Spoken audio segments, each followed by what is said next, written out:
We are now just 7 weeks away from the November midterm elections. And both parties are looking to increase voter turnout heading into the home stretch.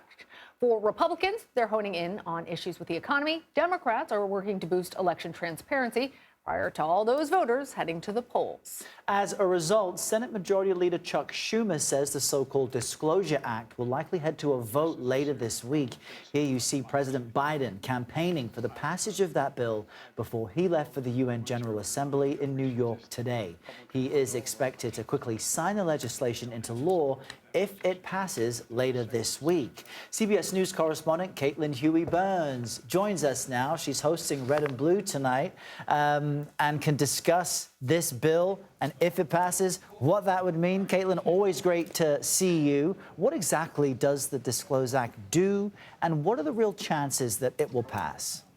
Hey, Lana and Errol, it's so good to see you in this crunch time before elections. And this bill essentially is, you probably hear a lot about dark money in politics. It's something that both parties deride. This would be addressing the issue of whether you donate to a super PAC, whether you have to disclose that donation. So this is, if you donate about $10,000 is the cap in this legislation, you would have to disclose who your donors are.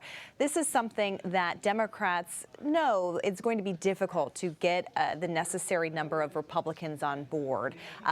You've had Mitch McConnell earlier this year saying he wants to keep things as is, but the issue of campaign finance, who is donating to committees and campaign activity has always been an issue that, is fraught, especially in the light of that Citizens United case dealing with money in politics. So while this is unlikely to pass the Senate, it is likely to become something that Democrats at least want to run on in some way in the midterm elections.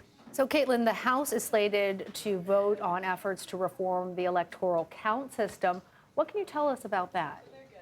Yeah, the electoral count system is something that you probably didn't really think much about until January 6th. And what that showed is that the rules around Congress counting the electoral votes, there was some ambiguity surrounding it. And so we've had lawmakers over the past year and a half trying to figure out ways to reform that act to make it more clear to prevent something like January 6th and the attempt to overturn the election from happening. You have a couple of different ways to do that. You have a House bill proposed by Liz Cheney and Zoe Lofgren. They sit on that January 6th House committee. That is going to come up for a vote this week. It's a little different from a bill that's being proposed on the Senate side by Susan Collins of Maine, who's a Republican, and Joe Manchin,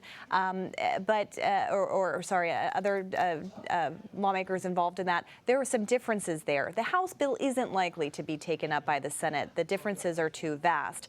But this does go to show that there has to be some clarity, lawmakers say, around how to count electoral votes to prevent something like January 6th from happening again. And I know you described this as like a quick rush before the midterm elections as each side kind of gets its legislative house in order. What else will you have for us tonight on Red and Blue with you in the anchor chair?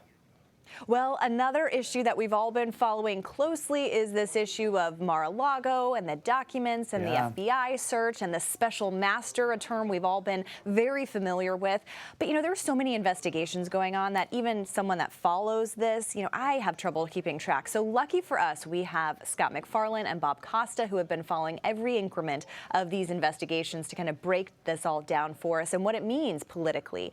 We also are going to have Sherry Bustos, who's a Democratic Congresswoman from Illinois. She's actually retiring this time. And you both know that if you are a retiring member of Congress, you may be more likely to be a little more candid about the political dynamics. Yeah. Exactly. So we're hoping to kind of get an assessment from her about where her party stands heading into these critical races. All right, Caitlin, we will be watching. Thank you for joining us. Thanks, Caitlin. Thank you. Good to see you.